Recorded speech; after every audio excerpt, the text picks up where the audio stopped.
मित्रांनो, तत्वज्ञानामध्ये मी कोण आहे या प्रकरणाचा आपण अभ्यास करत असताना यामध्ये बौद्ध दर्शन, जैन दर्शन या संकल्पना आपण पाहिलेल्या आहेत. बौद्ध दर्शनामध्ये बौद्धाचे पंचस्कंद पाहिलेले आहेत. त्याचबरोबर जैन दर्शनामध्ये जैनांनी जीवाचं जे काही वर्गीकरण केलेलं आहे, जैनांनी केलेले जीवाचं वर्गीकरण, या जीवाच्या वर्गीकरणाचा सुद्धा या ठिकाणी आपण थोडक्यामध्ये अभ्यास केलेला आहे. बौद्ध दर्शनामध्ये सुद्धा अनात्मवादी म्हणजेच बौद्धांनी आत्मा नाकारलेला आहे, आपण पाहिलेलेच आहे. चार्वाक दर्शन आहे, बौद्ध दर्शन आहे, अद्वैत वेदांत दर्शन आहे. अशा वेगवेगळ्या दर्शनाचा या ठिकाणी आपल्याला थोडक्यामध्ये अभ्यास करणं अत्यंत महत्वाचं आहे. बौद्ध दर्शन हे अनात्मवादी दर्शन म्हणून सुद्धा ओळखलं जातं.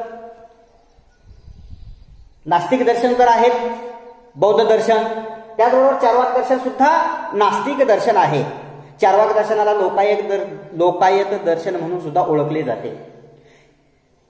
एकमेव प्रमाण बघा, एक लक्षात घ्या गोष्ट, चार्वाकांनी ज्ञानाचे प्रत्यक्ष हेच एकमेव साधन मानलेले आहे. प्रत्यक्षाशिवाय दुसरं तिसरं कुठलंही साधन नाही, अशा पद्धतीचं मत चार्वाक दर्शनाने मांडलेलं आहे. चार्वाक दर्शनाला वेद, पुराण, स्वर्ग, नरक या कुठल्याच गोष्टी मान्य नाहीत. एकमेव फक्त प्रत्यक्ष हेच ज्ञानाचे एकमेव साधन जर मानलं असेल तर ते मात्र चार्वाक या दर्शनानं मांडलेलं आहे. त्यानंतर अद्वैत वेदांत जे दर्शन आहे, अद्वैत वेदांत दर्शनाचा सुद्धा या ठिकाणी आपल्याला थोडक्यामध्ये अभ्यास करणं अत्यंत महत्वाचं आहे. तर अद्वैत वेदांताचा अभ्यास करत असताना भारतीय तत्वज्ञानाची प्रामुख्याने सुरुवातीची वेद वाङ्मयापासून झालेली आहे. सो किंवा मी कोण आहे, मीचा अभ्यास करत असताना या प्रकरणामध्ये ज्या काही संकल्पना सांगितलेल्या आहेत, या संकल्पना चार्वाक दर्शनाची संकल्पना आहे, बौद्ध दर्शनाची संकल्पना आहे, अद्वैत वेदांताची संकल्पना आहे. या सर्व संकल्पना या महत्वपूर्ण संकल्पना म्हणून ओळखल्या जातात. अद्वैत वेदांताची संकल्पना सुद्धा या ठिकाणी आपल्याला आज पाहणं अत्यंत महत्वाचं आहे. मग अद्वैत वेदांताची संकल्पना पाहत असताना त्याची थोडक्यामध्ये पार्श्वभूमी ही समजून घेणं महत्वाचं आहे. तर अद्वैत वेदांताची पार्श्वभूमी पाहत असताना अद्वैत वेदांतात द्वैत आणि अद्वैत यांचा अभ्यास या ठिकाणी करणं अत्यंत महत्वाचं आहे. जे वेद वाङ्मयाच्या शेवटी येते त्यालाच वेदांत असे म्हणतात. अद्वैत वेदांताची संकल्पना महत्वाचं आहे. बघा, परीक्षेमध्ये तुम्हाला एका मार्कासाठी विचारलं जातं, अद्वैत वेदांताची संकल्पना ही डॅश डॅश या विचारवंताने मांडली, रिकाम्या जागा भरा. अद्वैत वेदांताची संकल्पना ही शंकराचार्य या तत्वचिंतकाने मांडलेली आहे. अद्वैत वेदांत दर्शनाचा अभ्यास करत असताना जे काही मूळ उपनिषदे आहेत, ब्रह्मसूत्र आहे किंवा भगवद्गीता आहे, या तिन्ही ग्रंथात जे काही सांगितले आहे ते म्हणजेच वेदांत होय. आता उपनिषदे, भगवद्गीता आणि ब्रह्मसूत्र या तिन्ही ग्रंथांना वेदांताची प्रस्थानत्रयी म्हणून सुद्धा ओळखले जाते. आता प्रस्थान म्हणजेच प्रामुख्याने त्याचा उदय, उगम किंवा वेदांत विचाराचा उदय होय. या तिन्ही ग्रंथात अद्वैत वेदांताची आत्मसंकल्पना स्पष्ट केलेली आहे. बघा, उपनिषदे, भगवद्गीता आणि ब्रह्मसूत्रे या तिन्ही ग्रंथात अद्वैत वेदांताची आत्मसंकल्पना स्पष्ट केलेली आहे. वेदांतातील जे काही मूलभूत प्रश्न, जीव, ब्रह्म यांच्यातील प्रामुख्याने संबंध काय आहे की वेदांतातील जो काही मूलभूत प्रश्न आहे, या मूलभूत प्रश्नांचा अभ्यास करत असताना जीव व ब्रह्म यांच्यातील संबंध काय, त्याचे स्वरूप काय आहे, असे वेगवेगळ्या भाष्यकारांनी या ठिकाणी मतं मांडत असताना जीव आणि ब्रह्म हे अत्यंत भिन्न आहेत अशा पद्धतीचे वेगवेगळ्या भाष्यकारांनी मत मांडलेलं आहे. परंतु शंकराचार्यांनी मात्र जीव आणि ब्रह्म हे एकच आहे अशा पद्धतीचं मत या ठिकाणी आपल्याला मांडलेलं दिसून येतं. मग अद्वैत वेदांताची जी काही संकल्पना आहे, अद्वैत वेदांताची संकल्पना पाहत असताना शंकराचार्याच्या मते या ठिकाणी अद्वैत वेदांताची त्यांनी थोडक्यामध्ये संकल्पना स्पष्ट केलेली आहे. ब्रह्म सत्यम जगत मिथ्या जीवो ब्रह्म ना पर. काय सांगितलं आहे? ब्रह्म सत्यम जगत मिथ्या जीवो ब्रह्म ना पर. या श्लोकाचा अर्थ पाहत असताना ब्रह्म हेच सत्य आहे, जग मात्र मिथ्या आहे आणि ते वस्तुतः ब्रह्म आहे, अशा पद्धतीचं मत या ठिकाणी मांडलेलं आहे. म्हणजेच शंकराचार्यांनी जीव आणि आत्मा यामध्ये भेद केलेला नाही. त्याचबरोबर आत्मा आणि ब्रह्म यामध्ये सुद्धा भेद केलेला नाही. आत्मा हा वेगळा दुसरा तिसरा कोणीही नसून ब्रह्म आहे. म्हणजेच मानवाच्या ठिकाणी असलेल्या अविद्येमुळेच, आपल्या ठिकाणी जी काही अविद्या आहे या अविद्येमुळेच किंवा अज्ञानामुळेच जीव आपल्याला अनेक भासतात, परंतु वास्तविक पाहता ते एकच आहेत. म्हणून आत्मा आणि जीव हे दोन्ही शब्द समानार्थी वापरले जातात. अद्वैत वेदांताची जी काही वैशिष्ट्ये सांगितलेली आहेत, ही अद्वैत वेदांताची वैशिष्ट्ये पाहत असताना आत्मा हा निर्गुण, निराकार, अविनाशी, अपरिवर्तनीय या ठिकाणी आपल्याला दिसून येतात. कारण तर आपल्या अज्ञानामुळे आपण स्वतःला त्या ठिकाणी काय आहे किंवा एक अज्ञान आहे आपल्यामध्ये, आणि आपल्यामध्ये अज्ञान असल्यामुळे आपण काय समजतो की या ठिकाणी वेगवेगळा दृष्टिकोन, जीव अनेक असलेले आपल्याला त्या ठिकाणी भासतात, दिसून येतात. परंतु व्यवहारिक जर पातळीवर विचार केला तर ते वेगळे नसून एकच आहेत. आत्मा आणि ब्रह्म हे दोन्ही शब्द एकच आहेत. आता आत्मा हा निर्गुण आहे. शंकराचार्यांनी आत्म्याचं वर्णन करत असताना कशा पद्धतीने वर्णन केलेलं आहे पहा, की आत्मा हा निर्गुण आहे. आता आत्मा हा निर्गुण आहे म्हणजेच या विश्वातील एक हा जो काही पदार्थ आहे, या विश्वामध्ये प्रामुख्याने आपल्याला अनेक पदार्थ असलेले दिसून येतात. त्या पदार्थामध्ये अनेक गुणही आहेत, परंतु ज्ञानाचा विषय या नात्याने आत्म्याचा अनुभव इंद्रिय किंवा बुद्धीने येत नाही. काय सांगितले शंकराचार्यांनी, या विश्वातील पदार्थात अनेक गुण आहेत.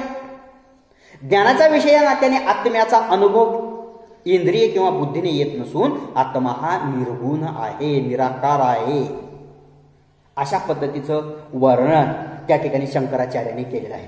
त्याचबरोबर आत्मा हा तटस्थ आहे, नित्य आहे. आता तटस्थ आहे म्हणजे आत्म्याचं हे तटस्थ वैशिष्ट्य असलेलं आपल्याला दिसून येतं. आत्मा हा विश्वाचा सर्व शक्तिमान, कारण आत्मा हा सर्व शक्तिमान मानला जातो. आत्मा सत्य आहे. आता आत्मा सत्य आहे म्हणजेच खरे अस्तित्व होय. आत्मा आहे असे म्हणण्याची आवश्यकताच नाही. आत्मा हेच अस्तित्व आहे, म्हणून आत्मा हा जाणीवयुक्त आहे. आत्मा हे म्हणण्याची आवश्यकता आहे का हो? आत्मा हे म्हणण्याची आवश्यकता नाही. अद्वैत वेदांतामध्येच जो काही श्लोक सांगितलेला आहे त्या श्लोकाचाच विचार करत असताना किंवा त्या श्लोकामध्ये सांगितले की ब्रह्म सत्यम जगत मिथ्या जीव ब्रह्म ना पर. ब्रह्म हेच सत्य आहे आणि जग मात्र मिथ्या आहे. म्हणून मीच ब्रह्म आहे. ब्रह्माप्रमाणेच म्हणजेच निर्गुण, निराकार, अविनाशी, अपरिवर्तनीय. आत्म्याचं वर्णन करत असताना आत्मा अपरिवर्तनीय सांगितलेला आहे, आत्मा नित्य सांगितलेला आहे. आता नित्य सांगितलेलं आहे म्हणजेच आत्म्याचं वर्णन कशा पद्धतीने केलेलं आहे? पण अद्वैत वेदांतामध्ये आत्म्याला नित्य मानलेले आहे. आता नित्य मानलेलं आहे का म्हटलेलं आहे?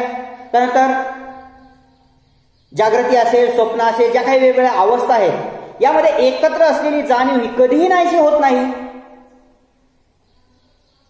ती जाणीव प्रामुख्याने नाहीशी झालेली आपल्याला दिसून येते. म्हणजेच एकाने अनुभवले आणि दुसऱ्याला समजले असं प्रामुख्याने मित्रांनो कधीही होत नाही. एकानं अनुभवायचं दुसऱ्याला सांगायचं हा हे असं झालं तसं, हे असं कदापिही होत नाही. म्हणून आत्मा हा नित्य आहे. त्याचबरोबर आत्मा हा सच्चिदानंद रूपी आहे. आत्म्याचं वर्णन शंकराचार्यांनी सच्चिदानंद रूप असं केलेलं आहे. म्हणजे सतचित आनंद या तीन वेगवेगळ्या गोष्टी नसून ते सर्व काही मिळून एकच आहे.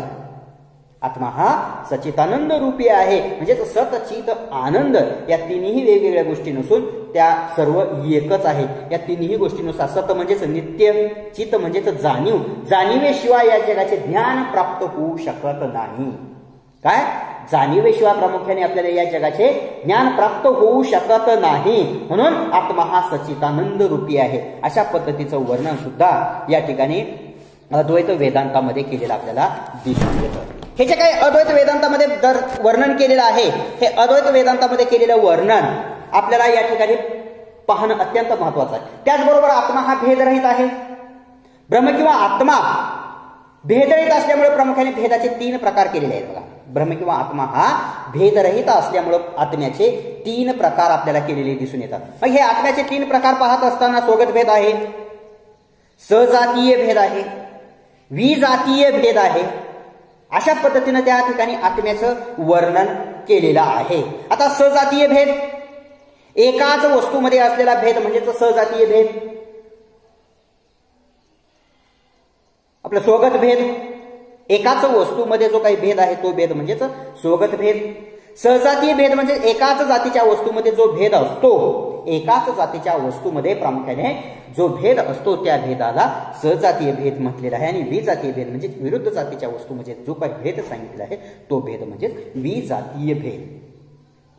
मी कोण आहे का मीच्या संकल्पनेमध्ये, या प्रकरणामध्ये प्रामुख्याने आपल्याला बौद्ध दर्शनाची संकल्पना, बौद्ध दर्शनामध्ये बौद्ध दर्शनाचे पंचस्कंद, बौद्ध दर्शनाचा अनात्मवाद, त्याचबरोबर चार्वाक दर्शन. चार्वाकांनी प्रत्यक्ष हेच ज्ञानाचे एकमेव प्रमाण मानलेलं आहे. बौद्धांनी पंचस्कंद सांगितलेले आहेत, रूप, वेदना, संज्ञा, संस्कार, विज्ञान. त्याचबरोबर जैनांनी जीवाचं वर्गीकरण केलेलं आहे. हे सुद्धा आपण पाहिलेलं आहे, जैनांनी जीवाचं केलेलं वर्गीकरण. आणि अद्वैत वेदांत दर्शन आहे. या अद्वैत वेदांत दर्शनामध्ये सुद्धा या ठिकाणी आपल्याला शंकराचार्यांनी अद्वैत वेदांताचं दर्शन मांडलेलं या ठिकाणी दिसून येतं.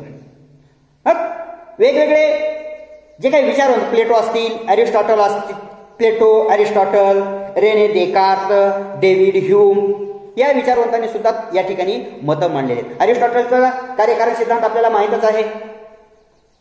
वेगवेगळ्या विचारवंतांनी या ठिकाणी मतं मांडलेली आपल्याला दिसून येतात. मी जी संकल्पना, मी कोण आहे, मला माझी जाणीव झाली पाहिजे, अशा पद्धतीचं मत या ठिकाणी आपल्याला या प्रकरणामध्ये थोडक्यामध्ये मांडता येईल. म्हणजेच त्या पद्धतीनं तसं तर नवीन अभ्यासक्रमामध्ये एकूण 6 प्रकरणं सुरुवातीला या ठिकाणी आहेत, परंतु त्यामध्ये परत आणखीन 25% अभ्यासक्रम कमी केल्यामुळं त्यातील एक प्रकरण हे आहे, पूर्णपणे एक प्रकरण कमी केलेलं आहे. एकमेव 5 प्रकरणं राहिलेली आहेत.